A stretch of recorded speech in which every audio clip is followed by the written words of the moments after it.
Hello friends, உங்கள் எல்லாருக்கும் வணக்கம். இந்த வீடியோவில் எதை பற்றி பார்க்க போகிறோம் அப்படின்னா, எப்போதும் நம்ம ப்ரீவியஸ் போன வீடியோ பார்த்த மாடுலேஷனில் தான் இந்த வீடியோ பார்க்க போகிறோம். அதாவது ஒரு கமெண்ட்குள்ளே ஏகப்பட்ட கமெண்ட்டு ஒளிஞ்சிருக்கு, அதாவது மறைஞ்சிருக்கு. அந்த கமெண்ட்டு நிறைய பேருக்கு தெரியாது. ஸோ அந்த கமெண்ட்டை எடுத்து எப்படி யூஸ் பண்ணுறது, என்ன எப்படி இருக்குது, எப்படி யூஸ் பண்ணுறது, என்னென்ன கமெண்ட்ஸ்லாம் அது பின்னாடி இருக்குது அப்படிங்கிறதெல்லாம் இந்த வீடியோவில் நம்ம பார்க்க போகிறோம். அது இதில் அதே மாதிரி தான் மாடுலேஷனில் இதில் 3Dயில், அதாவது 2D ஆப்ஜெக்டில் நம்ம 2Dயில் செட்டிங்ஸில் வச்சு பார்த்துட்ருந்தோம்.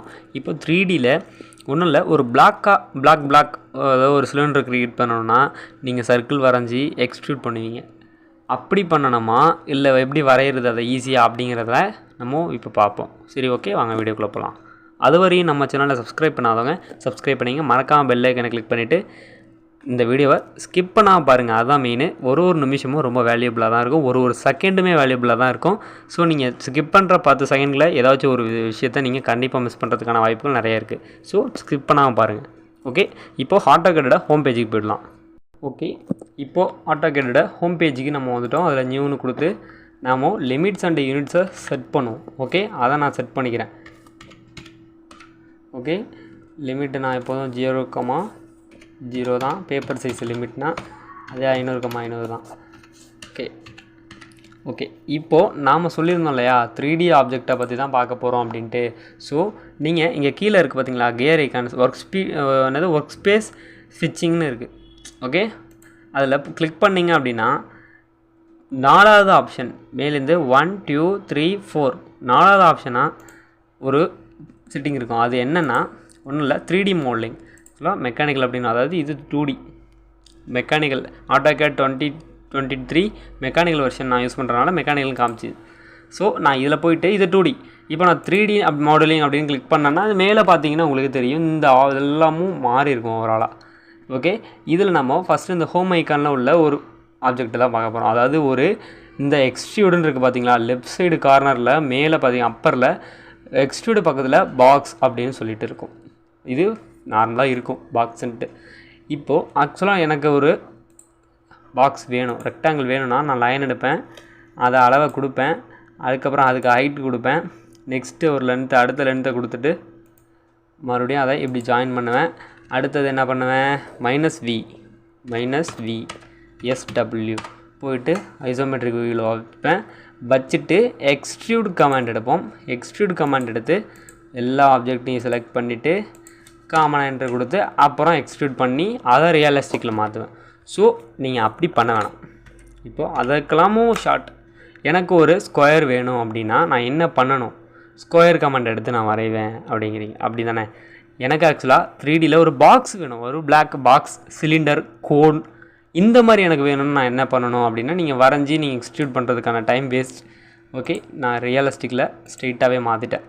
நம்ம ஆக்சுவலாக வரைஞ்சிட்டு தான் மாற்றுவோம், நான் மாற்றிட்டேன். இப்போ பாக்ஸுன்னு இருக்கு இல்லையா, பாக்ஸ் எடுத்துட்டேன். பாக்ஸ் எடுத்துகிட்டு நான் டச் பண்ணி லென்த்து கொடுத்துக்கலாம். லென்த்து என்ன வேணுமோ கொடுத்துக்கலாம் நீங்கள். இப்போது நான் லென்த்து 20 தான் கொடுக்குறேன். ஓகே, அதாவது லென்த்து 20ன்னு போயிடுச்சு. பாக்ஸ்னால் 4 சைடு ஈக்குவல். இப்போ அடுத்தது 4 சைடும் வந்துடுச்சு. ஆக்சுவலாக நான் ஒரே ஒரு வேல்யூ கொடுத்தேன், ஆனால் 4 சைடு வந்துடுச்சு. ஹைட்டு 20ன்னு கொடுக்குறேன். இப்போ எனக்கு ஒரு ஸ்கொயர் பிளாக், அதாவது ஸ்கொயர்னு எனக்கு க்ரியேட் ஆகலை, ஒரு ஸ்கொயர் பிளாக்கே எனக்கு ரெடி ஆகிடுச்சு. தெரியுதா, நல்லா ஸ்க்ரோல் பண்ணி காமிக்கிறேன். ஒரு 4 2 6 பக்கம் உள்ள ஒரு ஸ்கொயர் எனக்கு ரெடி ஆகிடுச்சு. ரைட், பார்த்திங்கன்னா தெரியும் உங்களுக்கு. Okay, -v enter, SW enter, south west isometric வியூக்கு போயிட்டோம்னா தெரியும் உங்களுக்கு. ரைட், இப்போ எனக்கு ஸ்கொயர் பிளாக்கே ஒரு க்ரியேட் ஆகிடுச்சு. இந்த மாதிரி தான் இந்த ஒரு கமாண்டை யூஸ் பண்ணுறேன். எனக்கு ஒரு ஸ்கொயர் பிளாக் வேணும் அப்படின்னா நான் ஸ்கொயர் கமாண்ட் எடுத்து ஸ்கொயர் வரைஞ்சி அதுக்கு அப்புறம் எக்ஸ்ட்ரூட் பண்ணி அதுக்கு ஹைட்டு கொடுத்து பண்ணணுன்னா கிடையவே கிடையாது. இந்த மாதிரி நீங்கள் பண்ணிங்கன்னா உங்களுக்கு ரொம்பவே யூஸ்ஃபுல்லாக இருக்கும், டைம் சேவ் பண்ணலாம். நெக்ஸ்ட் சிலிண்டர்னால் என்ன, சிலிண்டர்னால் உங்களுக்கு தெரியும், ஒரு உருளை வரைவில் இருக்கும். சிலிண்டர் எனக்கு ஃபார்ம் பண்ணணுன்னா நான் ஒரு ஸ்பெசிஃபிக் பாயிண்ட், ஒரு மிடில் பாயிண்ட்டை கிளிக் பண்ணிவிட்டு டயாமீட்டரை கொடுக்குறேன். டயாமீட்டர் எங்கன்னா ஒரு 80ன்னு கொடுத்துக்கிறேன். ஓகே, 80க்கு டயாமீட்டர் வந்துச்சு. ஹைட்டு ஒரு 120ன்னு கொடுக்குறேன். அதாவது இன்னர் அண்ட் அவுட்டர் டயா ரெண்டுமே சேம் டயாவில் ஒரு ஹைட்டுக்கு ஒரு உருளை எனக்கு க்ரியேட் ஆகிடுச்சு. ஓகே, தெரியுதா, ஒரு உருளையே எனக்கு க்ரியேட் ஆகிடுச்சு. அதாவது ஒரு சிலிண்டர்னு சொல்லுவாங்க இங்கிலீஷில். ரைட், நெக்ஸ்ட் அடுத்து பாருங்கள், இதில் எவ்வளோ ஆப்ஜெக்ட் மறைஞ்சிருக்குன்னு. இப்போ கோன்னா என்ன, ஒரு கூம்புன்னு சொல்லுவாங்க. கோனுக்கு ஒரு டயா இருக்கும். இப்போது ஒரு 100 கொடுக்குறேன். நெக்ஸ்ட்டு அப்படியே கூம்பாக வரும். கீழே இருந்து பார்த்தீங்கன்னா ஒரே புள்ளியில் வந்து ஜாயிண்ட் ஆகும். தெரியுதா? இப்போது நான் ஒரு 500 கொடுக்குறேன். ஹைட்டு பார்த்தீங்கன்னா 500. இந்த எல்லா கார்னரும் ஓவரால் கார்னரும் ஒரே ஒரு பாயிண்டில் வந்து முடியுது. இதுதான் கூம்புன்னு சொல்லுவோம். ஐ மீன் கோன். தெரியுதா கோன்? ஓகே, இதுதான் கோன். ரைட்? ஓகே, இப்போ எல்லாருக்கும் கோன் தெரிஞ்சிருக்கும். ஓகே, இப்போ நான் கோன் டெல் பண்ணிட்டேன். அப்போ நம்ம கோன் பார்த்துட்டோம். Next sphere. இப்போ ஸ்பியர்னால் ஒரு டயாமீட்டர் கொடுக்குறேன். ஒரு எவ்வளவு? ஒரு 180. ஸ்பியர்னால் என்ன? ஸ்பியருங்கிறது ஒரு உருளை, ஒரு பால் மாதிரி, ஒரு பூமி மாதிரி செய்யணும்னா அதுக்கு பேர் தான் ஸ்பியர். எப்படி சுற்றினாலும் ஒரு பால் மாதிரி இருக்குது பார்த்தீங்களா? இதுக்கு பேர் தான் ஸ்பியர்னால் என்ன? ஸ்பியருங்கிறது ஒரு உருளை. ரைட்? இந்த இருக்குது பார்த்தீங்களா? இப்போது செலக்ட் பண்ணிவிட்டு நான் காமிச்சேன்னா தெரியுதா? இதுதான் ஒரு ஸ்பியர் மீன்ஸ் உருளை, ஒரு பூமி மாதிரி ஒன்று. ஓகே, நம்ம இப்போ ஸ்பியர் பார்த்துட்டோம். ஓகே, நெக்ஸ்ட்டு பார்த்தீங்கன்னா இன்னும் அடிஷ்னலாக ஒரு 3 இருக்குது. இதெல்லாம் பார்த்தீங்கன்னா டிஃப்ரெண்ட் இருக்குது. பிரமிடு அப்படின்னு சொல்லுங்க. பிரமிடுனா என்ன வாங்க பார்ப்போம். பிரமிடுனா ஒரு ஸ்கொயர் அப்ளை பண்ணி அது கூம்பாக ஆகுது, அதுதான் பிரமிடு. இப்போது நான் வந்து ஒரு 200 தெரியுதா? 4 ஒரு கீழே ஒரு சர்க்கிள் வரைஞ்சி அது ஒரே பாயிண்டில் வந்து ஜாயிண்ட் ஆனதுன்னா அதுக்கு பேர் நம்ம வந்து கூம்புன்னு சொல்லிடுறோம். ஐ மீன் கோன். இப்படி ஒரு ஸ்கொயர் கீழே ஃபார்ம் பண்ணி அந்த ஸ்கொயர் வந்து ஒரே பாயிண்டில் மேலே கனெக்ட் ஆகுது அப்படின்னா அதுக்கு பேர் என்ன சொல்கிறாங்கன்னா பிரமிட் அப்படிங்கிற மாதிரிக்கே சொல்கிறாங்க. இது என்னென்னா பிட்டேஜ் அப்படின்னா என்ன அது வாங்க. இப்போது தெரியுதா? இப்போது இதுக்கு ஒரு அளவு கீழே ஒரு பிளாக். இப்போது இந்த மேலே ஹைட்டு கொடுக்குறேன். இது வந்து அகலம் கொடுத்துட்டேன். இப்போ ஹைட்டு பார்த்திங்கன்னா ஒரே பாயிண்டில் வந்து போகுது. தெரியுதா? அது ஒரு செவர் மாதிரி இருக்குது, ஒரு சுவர் மாதிரி இருக்குது. அதாவது இங்கே ஒரு பிரெத் இருக்குது, இங்கே பார்த்தீங்கன்னா அந்த பிரெத்து ஒரே பாயிண்டில் வந்து கனெக்ட் ஆகுது. ஐ மீன் இது ஒரு பார்க்க ஒரு சைடு வியில் பார்க்க கூம்பு மாதிரிக்கே இருக்கும். புரியுதா உங்களுக்கு? ஓகே, இப்போது இப்படியே வச்சு நடத்தினா உங்களுக்கு குழப்பம். ஸோ இது என்ன ட்ரூஸ் அப்படின்னா என்ன பாருங்கள். இப்போது இதை பார்த்து நீங்கள் உங்களுக்கு தெரிஞ்சுக்கலாம். பாக்ஸ்னால் இந்த மாதிரி தான் இருக்கணும். ஒரு பிக்சர் கொடுத்துருக்காங்க.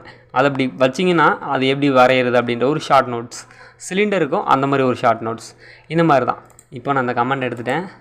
ஒரு டயா கொடுக்கணும். என்ன கொடுக்கணும்? ஒரு 200 கொடுத்துட்டேன். நெக்ஸ்ட்டு வந்து ஒரு 115 கொடுக்குறேன். இதில் என்ன மாற்றம் தெரியுது? இந்த எவ்வளோ இருக்குது பார்த்தீங்களா? ஒரு மிடில் பாயிண்ட் டிஃப்ரெண்ட். இதுதான் டிஃப்ரெண்ட். இந்த ஒரு சின்னதாக வருது. இந்த மாதிரி கிட்டத்தட்ட இந்த மாதிரி தான் ஃபார்ம் ஆகும். தெரியுதா? இருங்க மாதிரி. ஓகே, இந்த வரைக்கும் பாருங்கள். இந்த ஆப்ஜெக்டில் இந்த வரைக்கும் பாருங்கள். இது எப்படி சொல்கிறதுனா இது எங்கே இப்போ உங்களுக்கு ஒரு எக்ஸாம்பிள் உங்களுக்கு புரிய வைக்கிறதுக்கு நீங்கள் ஸ்விம்மிங் பூல்லாம் பார்த்துருந்தீங்கன்னா இதை மாதிரி இருக்கும். இதில் வந்து நடுவில் நம்ம மேலே மாட்டிக்கிட்டு இதில் கற்றுப்போம். அந்த மாதிரி இது ஒரு டியூப் மாதிரியான டியூப் மாதிரியான ஒரு அமைப்புக்கு தான் இதை வந்து ஈஸியாக நீங்கள் வரையிறதுக்கு இன்னர் டயான்னு ஒன்று இருக்கும். இங்கே ஒரு டயா இருக்கும், இங்கே ஒரு டயா இருக்கும். நெக்ஸ்ட்டு இதை உருளையாக நீங்கள் கன்வெர்ட் பண்ணுவீங்க. அப்படி பண்ணுறதுக்கு நீங்கள் இந்த மாதிரி பண்ணிட்டீங்க அப்படின்னா இதை ஒரு டைமென்ஷன் கொடுத்து பண்ணிட்டீங்க அப்படின்னா ஈஸியாக இருக்கும். தெரியுதா உங்களுக்கு? நான் ஃபஸ்ட்டு ஃபுல்லாக எழுத்துருந்தேன். ஸோ இங்கே ஒரு மையம் தெரியுது. இப்போது நான் கம்மியாக கொடுக்குறேன் பாருங்கள். திக்னஸ் பார்த்திங்கன்னா ஒன்றும் இல்லை, ஒரு 10 மட்டும் கொடுக்குறேன். 10 மட்டும் கொடுத்தேன்னா தெரியுதா? இதுதான் டிஃப்ரெண்ட். இதுதான் ஓகே. இந்த மாதிரி ஒரு டியூப் சைஸில் வரைகிறதுக்கு தான் இந்த ட்ரூத் கமெண்ட் யூஸ் ஆகுது. ஓகே, 1 2 3 4 5 6 7 அது 2 4 6 7 கமெண்ட் இருக்குது. ஆனால் வெளியில் நம்மளுக்கு தெரிகிறது பாக்ஸ். நம்ம என்ன பண்ணுவோம்? பாக்ஸை கிளிக் பண்ணுவோம். பாக்ஸுக்கு ஒரு கொடுக்குறது, ஹைட்டாக கொடுக்குறது, பாக்ஸ் போட்டுறது. இது மட்டும் தான் இந்த கமெண்ட் அப்படின்னு நம்ம தப்பாக நினச்சிக்கிட்டு இருக்கோம். கீழே இந்த மாதிரி ஏரோ இருக்கிறது எல்லாமும் அந்த பார்த்திங்கன்னா எக்ஸ்ட்ரியூட், லெஃப்ட்டு, ரிவோலு, ஸ்வீப்புன்னு இந்த மாதிரி இது மாதிரி வளையலாம் அந்த மாதிரிலாம் கொடுத்துருக்காங்க. ஓகே, அந்த மாதிரி இந்த பாக்ஸ்லேயும் இவ்வளோ ஐட்டம்ஸு இருக்குது. ஓகே, இந்த மாதிரி ஏரோ இருக்கிற இடம். இப்போ இந்த ஃபில்லெட்டுன்னு பார்த்திங்கன்னா சாம்பரு அப்படின்னு இருக்கும், ஃபில்லெட்டுன்னு இருக்கும், பெண்டட் க்ரூன்னு இருக்கும். இந்த மாதிரி இப்போ ட்ரிம்லேயே பார்த்தீங்கன்னா எக்ஸ்டெண்டு ட்ரிம் இந்த மாதிரி 2 ஆப்ஷன்ஸ்.